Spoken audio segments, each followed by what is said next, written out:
let's get started.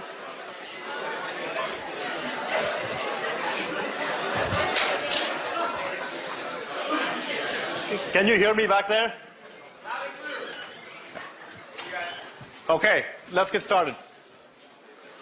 Before I begin, just a couple of announcements. Brad Buren is one of our students here, and he needs a note taker. It's a paid position, so if you are interested, you can stop by after class and see him. He's sitting right here out there. Okay? Second, just a reminder that 6002 does have prerequisites. And the prerequisites are 802 and 1803. Okay. So with that, let me start off with the usual, do a quick review of what we've done so far. So we started out life looking at the laws of physics and Maxwell's equations and so on, and those were way too hard. So we said, let's make life easy for ourselves. So we chose to play in this playground in which we said we shall adhere to the lumped matter discipline, okay, the LMD. So we are in that playground. So this entire course, and for that matter, large parts of EECS are within that playground, okay, within which the lumped matter discipline applies. So as soon as we jumped into the playground, the LMD playground, we could take Maxwell's equations and abstract them out into two very, very simple rules, okay? And the very simple rules were KVL and KCL. KVL simply said that I can sum the voltages in any loop in a circuit, and the resultant will be 0. Similarly, I can sum the currents that enter or exit any node, and the sum will also be 0. So what you can now do is, if you feel like, you can go around and brag, oh yeah, we use Maxwell's equations in everyday life. You know, it's cool stuff. So, and the key is that this is really an encapsulation of Maxwell's equations within this playground that we are in, okay? So I talked about the first method of circuit analysis in the last lecture, and that method simply wrote KVL for all the loops, wrote KCL for all the nodes, and wrote element VI relationships, and together gave you a big bunch of equations, and you sat down and grunched through the equations, and you solved for branch voltages and currents. So we reviewed a second method of circuit analysis, and simply call it circuit composition. The basic idea behind this method was to learn some simple rules of how resistors add and conductances add and so on and so forth, and look at a circuit and simplify the circuit by making series simplifications when the resistors are in series and so on and so forth, and compose it and play around with it till we end up with the current or voltages that we are looking for. This is an intuitive method, and so a section in chapter 2, I believe, of the course notes discusses several examples using this method and attempts to make a little bit formal the intuitive approach that is applied in this method. Okay.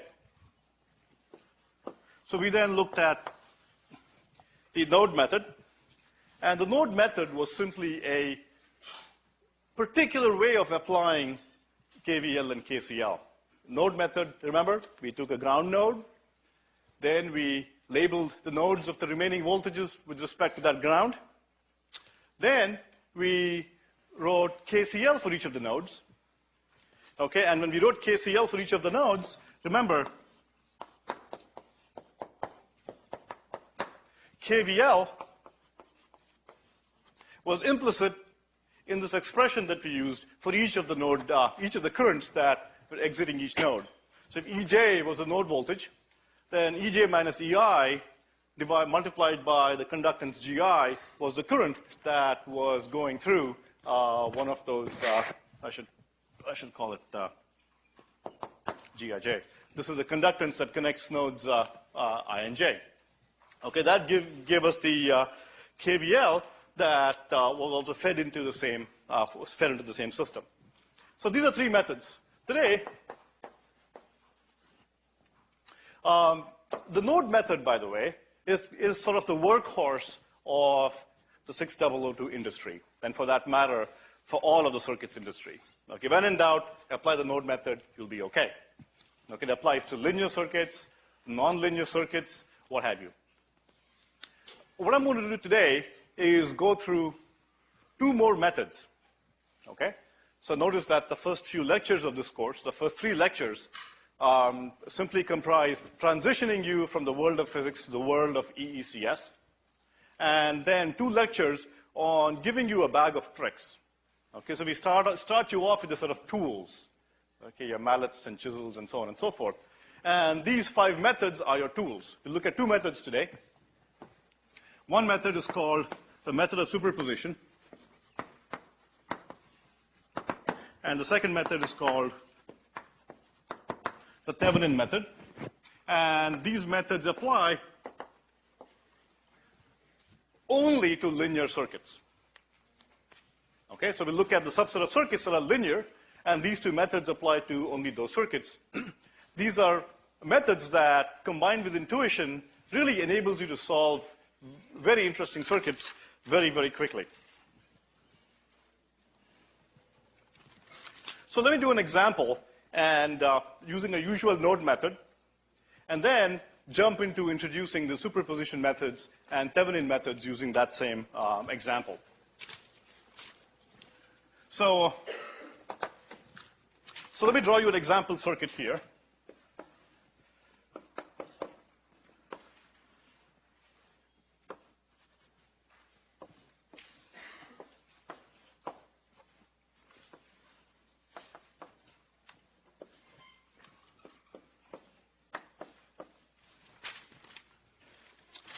So again, I'm using this example I will use this example to introduce the methods of superposition and the Thevenin method. So what I'm going to do is start off the usual way and analyze the circuit using a method that you know now, the node method. And what I'll do is write down the node equations for this by applying the node method. So if you recall the node method, I choose a ground node. I'm going to choose this node. It's got both a voltage source connected to it, and it's also got many other edges impinging on it. So I'm going to choose that as my ground node. And I'm going to label the other nodes with their voltages. So this is an unknown. I label it as E. I guess we just have one unknown, E. And I know the voltage of this node, and that is simply V. Since it's V above, there's a voltage source between the ground node and that node. Okay. So what I can do next is that I can write down the node equations for this node and then go from there. So let me go ahead and do that. So let me sum up the currents going outside, going outwards. So I have E minus V divided by R1. I have E minus 0 divided by R2. And I have minus I equals 0. Okay, this is my node equation. The first thing I want you to observe, okay, is that this equation is linear in V and I. Okay, what I mean by linear is that you don't see terms like VI, a product of VI, or V squared, and things like that. Okay, it's some constant times V plus some constant times I equals some other constant. So that's quite nice. So I'm going to rearrange the terms in the following manner. So I'll move the known sources to the right-hand side and collect the coefficients of E on this side. So I get 1 by R1 plus 1 by R2 over here. Okay.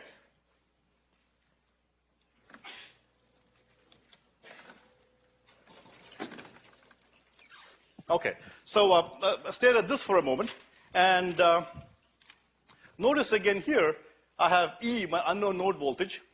There's some constant multiplier, and that equals some function of V and summed up with some function of I.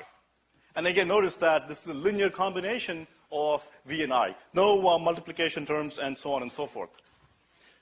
This is a pretty standard form in which we will represent equations quite often. And just to label it, this is often labeled G as the conductance matrix. Of course, this is E, our unknown node voltages. And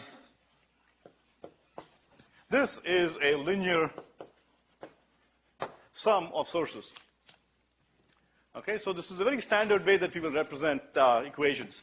We did that last week as well, or rather on Tuesday, where I took a conductance matrix, multiplied that by a column vector of unknown node voltages, and equated that to some combination of, some linear combination of my source voltages. The reason this circuit is linear is that I have only linear elements in this circuit. I don't have any non-linear elements. And because of that, I can rewrite this in the following manner. I'm just going to express E as a function of V and I, and bring over to this side. Okay, so it's some function of I. So I get R1, R2 divided by R1 plus R2. And I bring R1, R2 to this side.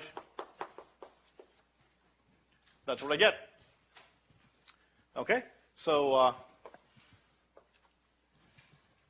stare at this for a few seconds. Very common form.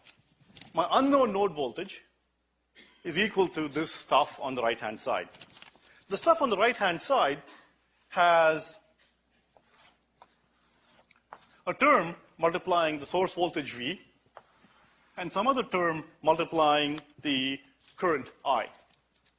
Okay, and if I were to put this in sort of a symbolic form, my unknown node voltage is some constant times V1 plus some constant times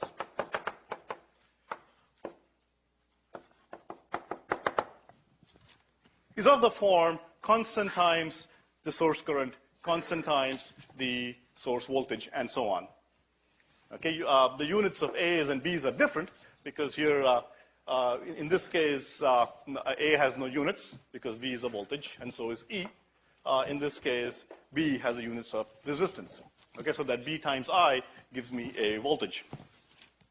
So stare at this equation for a few seconds, and this should help us build up some insight that will allow us to write down the answer almost by inspection. Okay, I'm going to show you a method now in a few minutes, which will allow you to write down the answer E just by staring at that circuit without having to go through node equations and so on. Okay, and the more and more methods I teach you, the more you will be able to do a lot of this completely by yourselves. In this particular example, it's a relatively simple circuit, but these methods will be particularly useful when you have more complicated situations. So before I go on, let me spend a few minutes pontificating on linearity.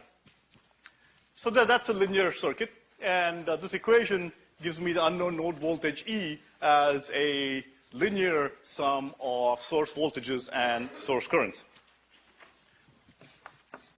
Linearity implies two properties. The property of homogeneity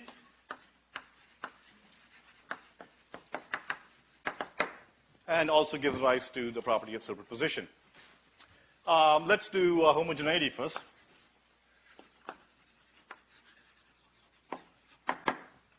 So what this says is,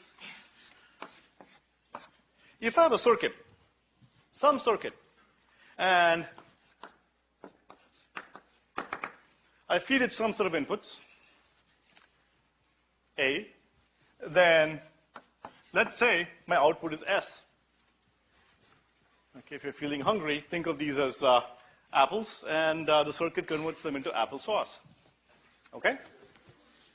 So what homogeneity says is that what I can do is if I take each of my apples, and instead of feeding an entire apple, what if I give it 3/4 of an apple? Say I multiply all my inputs by some constant alpha, 3/4. What that says is that at the output, instead of getting one full bottle of applesauce, I'm going to get 3/4 of a bottle of applesauce. Okay, so if I proportionally reduce all the inputs, and if this is a linear circuit, then so shall my output be reduced in the same proportion. So that's homogeneity. Next, let's look at superposition.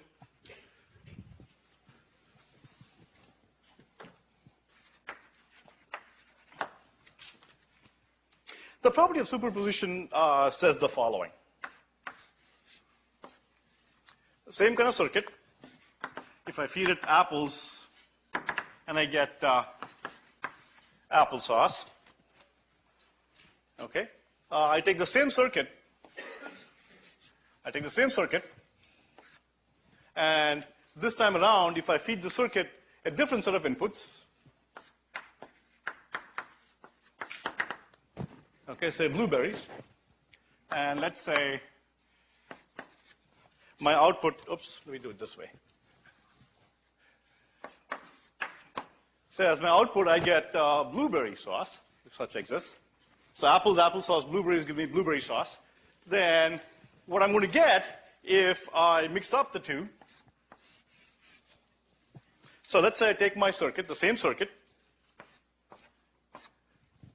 with a set of inputs and, in this example, one output. Let's say I mix up my inputs. If I sum up my inputs in the following way, here I feed in A1 plus B1, and here A2 plus B2, and so on. Okay? Then, at the output, I am going to get a mush of applesauce and blueberry sauce. Okay, all this says is that if I apply just apples, I'll get applesauce.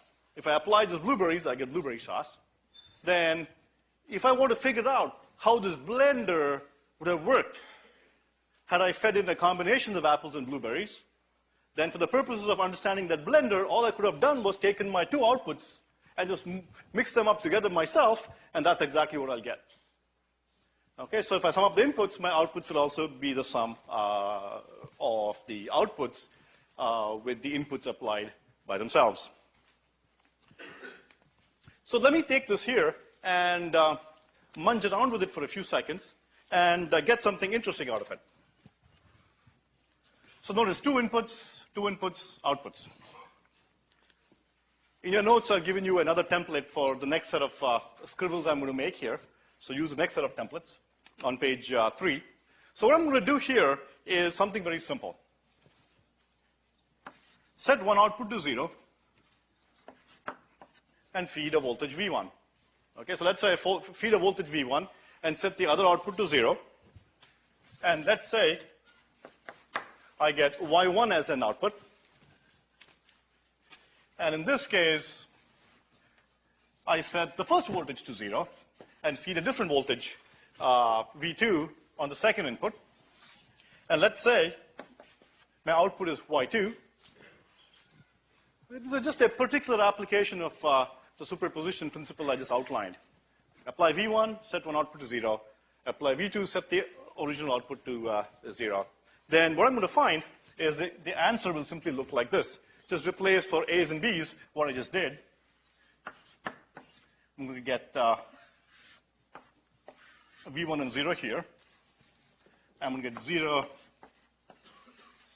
and V2 here. Okay? And as my output, I'm going to get exactly the sum Y1 plus Y2. Okay, this is simply a particular application of superposition where what I'm saying is the following. If you look at this circuit here, effectively what have I done? Effectively what I've done is apply the voltage V1 on one input, a voltage V2 on the other input. Okay? V1 here, V2 here, and the output is Y1 plus Y2. What I'm saying is look backwards now. What that is saying is that the two components of the output, y1 plus y2, could individually be derived in the following manner. I could get the component y1 by simply applying one of the voltages and setting the other to 0.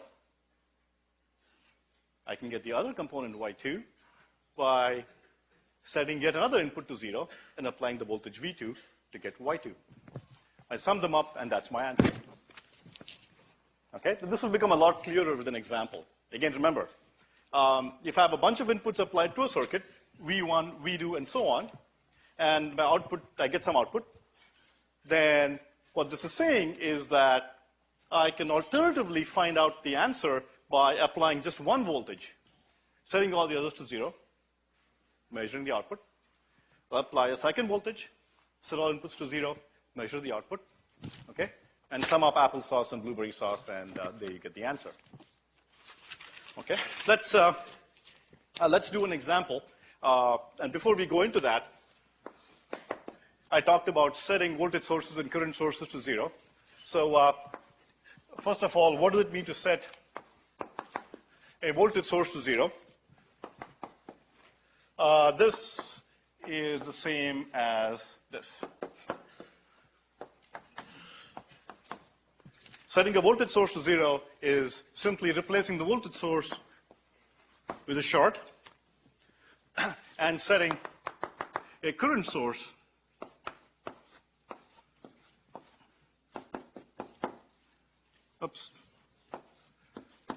Setting current source to 0 simply implies a open circuit.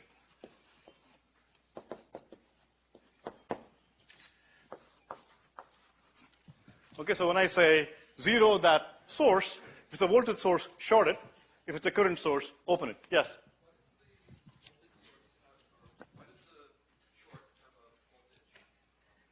I can take any two nodes in the world, right, and measure the potential difference across them. So there may be some potential difference across these set by the circuit that I haven't shown you on this side.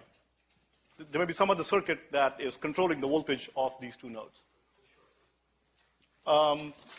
Same with the short. The short, the voltage is going to be, what's V going to be? But there is a V, it's 0. Okay. So that's method 4, method of superposition.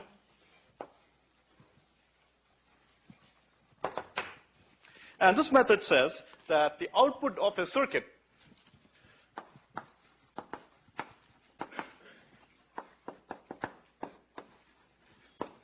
again, remember, I'm focusing on linear circuits. So I had this, remember, I have this big playground where LMD applies. And within that playground, I'm playing in the south goal area. In the south goal area, in that subset of the playground, circuits are linear. Okay, so in that part of the playground, superposition applies because their circuits are linear. So the output of a circuit is determined by summing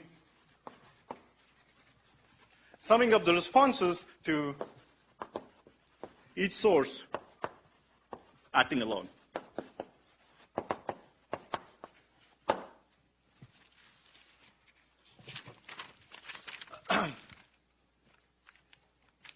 Now, in this statement here, this source stands for independent source.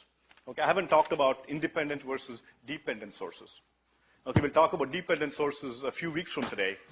Okay, and just so you don't get confused, for dependent sources, you will be looking at section 3.3.3 of your course notes to see how superposition works with dependent sources. But remember, we haven't covered dependent sources yet. We will be covering them about 2 weeks from now. Okay. So let's go back to our example and apply the method of superposition to example. So the method says, sum up the outputs of each of those subcircuits where I'm applying one source acting alone. So let me just do this here. So let me start with that circuit, and let me start with shutting I off. So I have a voltage V.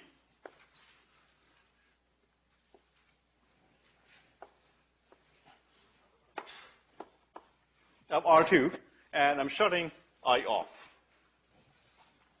Okay, so I've replaced this with an open circuit. So I is 0. Okay, so let me call the node voltage EV to reflect that component of the node voltage that arises due to V acting alone. Okay, and you should look at this pattern here and very quickly be able to write the answer for patterns like this, a voltage with 2 resistors. That's called a resistive divider. It will appear again and again and again. And EV is simply V times R2 divided by R1 plus R2. That's still my ground node. Okay, so the voltage here is simply this voltage divided by the 2 resistances to give me the current, multiplied by R2 to give me the voltage across this R. Remember this pattern, okay? You will apply voltage divider patterns probably more times than any other pattern that you might imagine. Okay, so that's with the V acting alone. Now let me do I acting alone. So for I acting alone,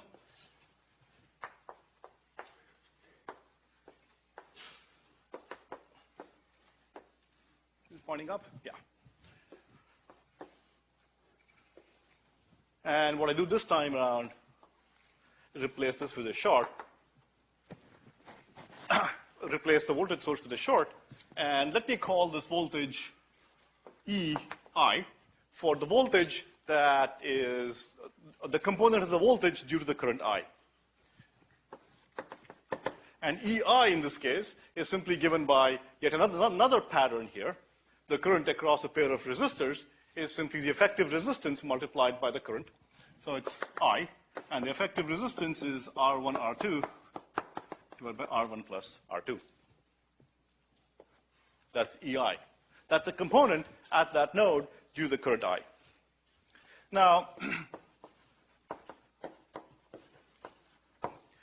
so the method says that then take these components, sum them up, and there you have the answer. So E is simply EV plus EI, the components due to V and I acting alone, which is simply V times R2 divided by R1 plus R2 plus R1, R2.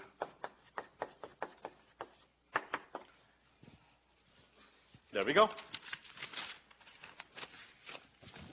Fortunately, the fates have been kind to us, and the answer is the same as the answer we obtained with the node method. No surprise here. So this is actually an incredibly simple method. So you can take a very complex circuit. Okay, what have you really done here? You can take a very complex circuit, and you can solve a very complex circuit by breaking it down into many simple individual subproblems. Okay, you will do this in EECS time and time and time again. Okay, whether it's in software systems or hardware systems or what have you. You're oftentimes building complicated systems. Remember Doom on this side? And the way you put these systems together, let's say a large software system, is you don't write the whole piece of software starting main and grunge down. You build a lot of little components and tie the components together. In the same manner here, you take a big circuit and you find its behavior for each source acting alone. Okay, lots of little inky-dinky simple circuits.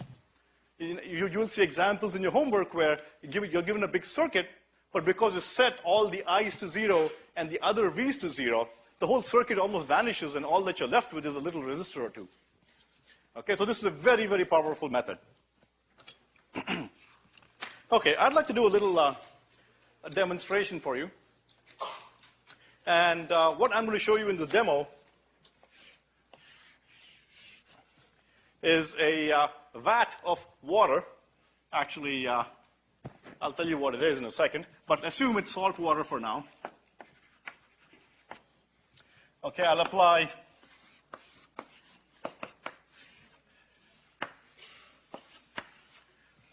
two voltages. In this case, I'm going to apply a sinusoid.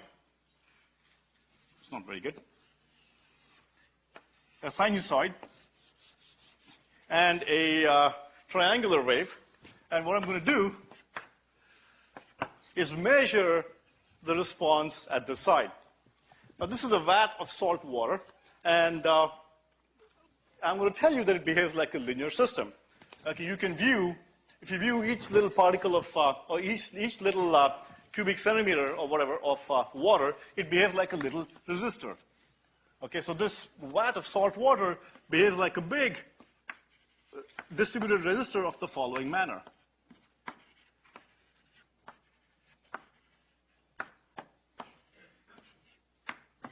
And so on. Okay, think of this big, mesh of little resistors, but it's all resistors. Okay, it's a linear circuit. So I'm going to apply two voltages, a triangular and a sinusoid, and we're going to observe the output. Okay? And what do you expect to see there? You just see the superposition of the two, which is you see a sinusoid, and then you see this jagged triangular thing articulating the sinusoid pattern.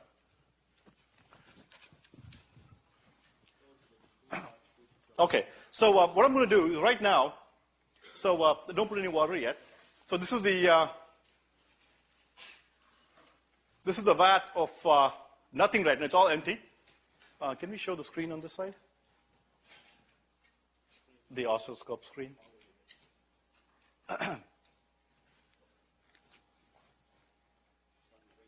Okay. Oh, there you go. So this is the screen of the oscilloscope now. So notice that I have a sinusoid and I have a triangular wave, and the output is 0. And the reason is there's nothing in this, the vat is empty. So previously when I taught this course, I would get salt water and pour salt water. Okay, then we discovered a much better source of water that conducted electricity like one real mean fluid, Cambridge water. It just works very pleasantly. It just conducts electricity like nothing on earth. And I've been thinking of using Charles River water next time and see what happens.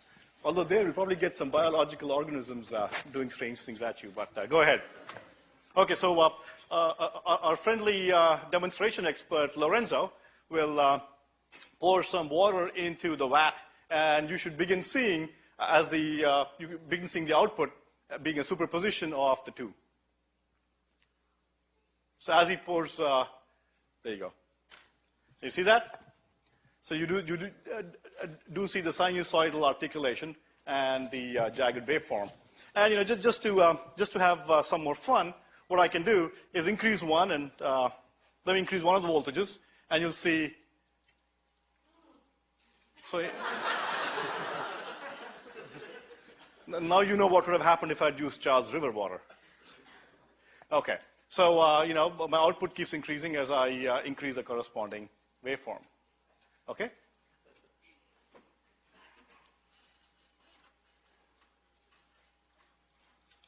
Okay, I could do this. So this is fun. Okay. So let me pause there and go on to the next topic. So that little demonstration showed you that even something as simple as this physical entity, a vat of water, behaves like a linear system, and we can model that linear system as a set of resistors. Okay, unbeknownst to you, right now in the past 10 seconds, I introduced a new concept. Okay, it's called subliminal advertising. So one of the things we do in EE a lot is model real systems. Okay, so oftentimes if I want to look at the behavior of behavior of a vat of water, I can model it as a set of resistors for certain kinds of activities. Okay, just hold that thought for some time later in your careers. Okay.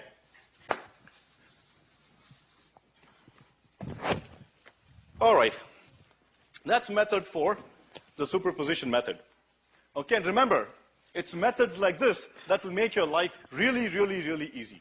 Okay, if you find that you're having to do a lot of grunge in a homework or something, just step back and think superposition. Okay? Think Thevenin, or think composition rules. Okay, there must be a simpler way usually. Okay, let's do the next method. This is called the Thevenin method. To derive this method, let me start by applying superposition to some circuit. So let's say I have some arbitrary network N. Okay? Assume it's a linear network, and the network has a whole bunch of goodies in it. It has a bunch of resistors. It has a bunch of voltage sources. And it has a bunch of current sources. Okay? Many current sources, many voltage sources, many resistors. Okay, some jumble of voltage sources, current sources, and resistors. Okay? And I look at two nodes in this network. Okay, here are two nodes in the network. 2 points in the network where elements connect. I'm looking at those two nodes, and all I want to do is the following. Okay, I want to figure out if I take a rinky-dinky little current source and apply it there, all I want to figure out is what is V and what is I. Okay, this is Mongo box out here. Okay, a black box of resistors, voltage source, and current sources. Too many to count. I pick two nodes, apply a current source, and all I care about is what is the voltage? What is the voltage that I will measure by applying it here? Notice the current here will be I because the current here is I, and I apply it here. I want to measure what the voltage is.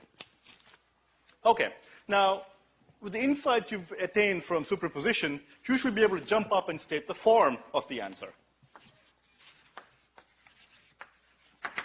So by superposition, we know the following. Okay, we know that the effect of the circuit will be the same as the sum of components being added up. Okay, some component, a bunch of components added up. Each component will be the response of one source acting alone. So if I can figure out the effect of one source acting alone, okay, and put that down here, and do the same thing for all the sources, that's what I will get. So for the source VM, it's a linear circuit. So I know that my answer is going to be, in the final answer, there's going to be a VM term, and it's going to be multiplied by some alpha n term. Okay, I know that. It's a linear circuit. So I know that the answer shall have a term VM multiplied by some constant. Boom, simple, I know that. Okay, similarly, the same is true for, this is the term VM. And what I can do is I can measure just this effect by setting all the other sources to 0. So I can set all the other current sources to 0, and all voltage sources except for this one. Okay, and I can get that answer. So similarly, for every voltage source, I'm going to get a term. Okay, so for every single voltage source, M1, M2, M3, and so on, I'm going to get such a term. They're all going to sum up.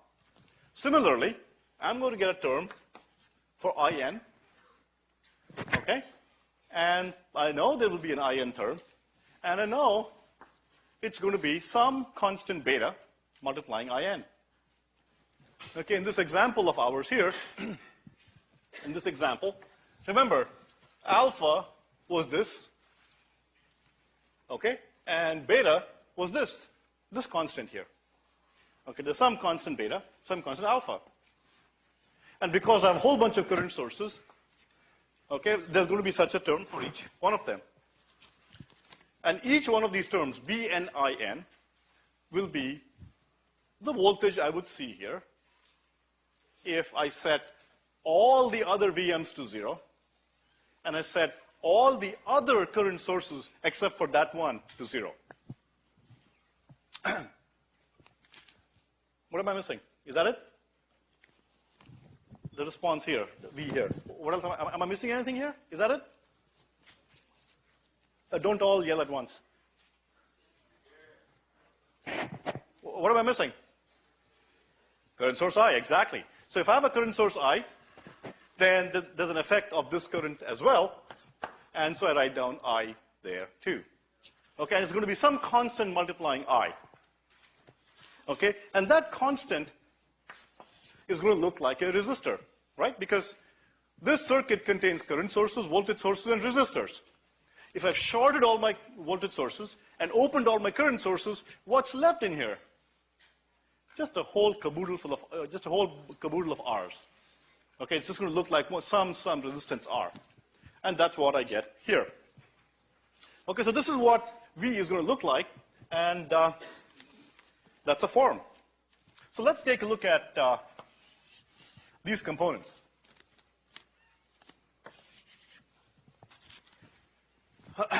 Let's focus on the easy part first. What does this look like? This component looks like an I, looks like a current, and some resistance. What's that resistance given by? Supposing I gave you this network and this current source, and I asked you, tell me R. How would you measure R? What you would do is open all the current sources, short all the voltage sources, put a ohm meter in there, and measure the resistance R. That's R. Okay, so we understand this term. What about this term here? Can someone tell me the units of this term here? This big thing here? Voltage. Okay, this is a voltage, this is a voltage, IR is a voltage. So this behaves like a voltage. Okay, and it behaves like some voltage, V. So notice that as far as this current I is concerned, the rest of the universe, okay, as far as this current source I is concerned, the rest of the universe looks like a resistor and a voltage source behaving in some manner. Okay, and let me just call it VTH for now, and you'll know why in a second.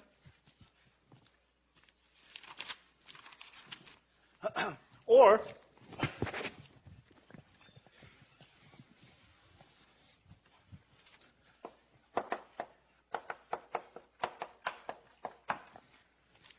okay, the voltage has a form, some voltage plus Ri. So in other words, as far as this I is concerned, this whole network here, and full of all the nice stuff,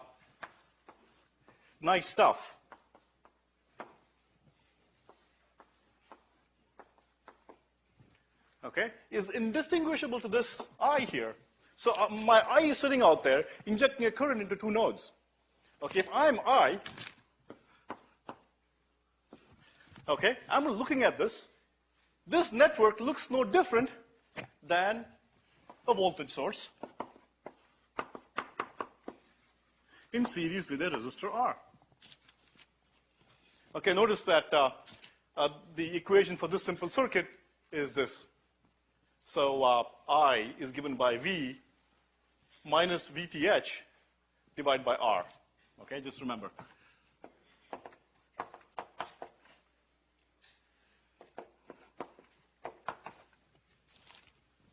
Okay, it's a circuit.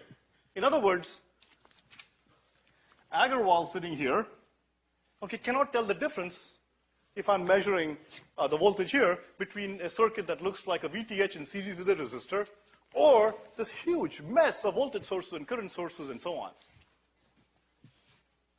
Okay, now R, now we're going to talk about VTH and R. R is called the resistance of the network, as seen from the port, with all the sources shut off. Okay? And similarly, VTH, what is VTH? VTH is the open circuit voltage. In other words, if I apply the voltage here, okay, this is the response of all the current sources and all the voltage sources acting together. Okay? So it's as if I took this out and simply measured my V here. Is as if I didn't exist, correct? Because this is the component of I. So if I opened I and measured V, I would get that big term on the left-hand side. Okay, that's my VTH. So that inspires the next method called the Thevenin method.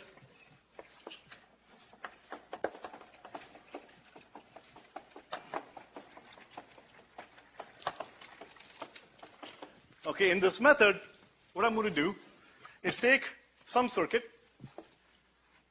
I'm on page 9 with a mess of stuff. It's a big mess of stuff.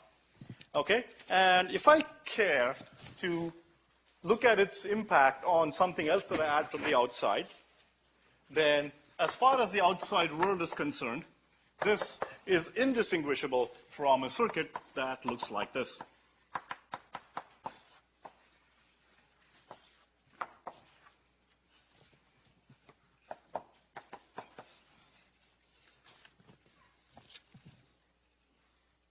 Okay? So what I can do is, if I want to figure out what's happening here, then for the purpose of my analysis, I can, this simple network here with R and VTH becomes a surrogate for this entire mess. So for the purpose of finding out the behavior at this point, I can take this huge mess and replace it with its Thevenin surrogate, or Thevenin equivalent. Okay? This is called the Thevenin equivalent of this big network. Now, let me do an example that will make the method completely clear. Again, remember, in EECS, most of our lives are about how can we make things so simple as being able to be analyzed by inspection. Okay? And so this is a method that takes you further down that path. So let me use the same circuit that I've been using before, my voltage V, R1, R2,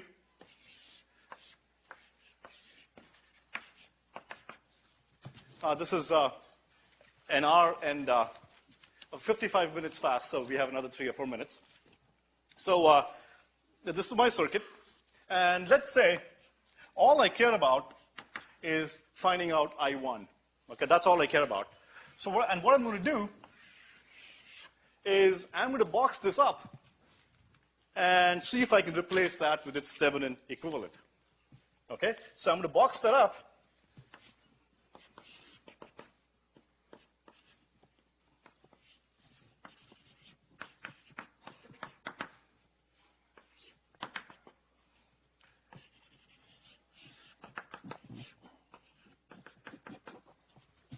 Okay, what I'm saying is that I'm going to box it up and replace it with the Thevenin equivalent. I don't know what VTH and R are at this point. Okay, let me just call it RTH for fun. I don't know what these two values are. But if I knew what these two values were, I can determine I really trivially as follows. I can get I1 as simply V minus VTH divided by R1 plus. So if I knew VTH and RTH, I can write down I1 by inspection in that manner. Okay, so next, finally, how do I get VTH and RTH? You get RTH by looking at this network and shutting off all the voltage sources and measuring the resistance there. So I short my voltage source. That's R1. That's, oops, wrong way. I need to look this way.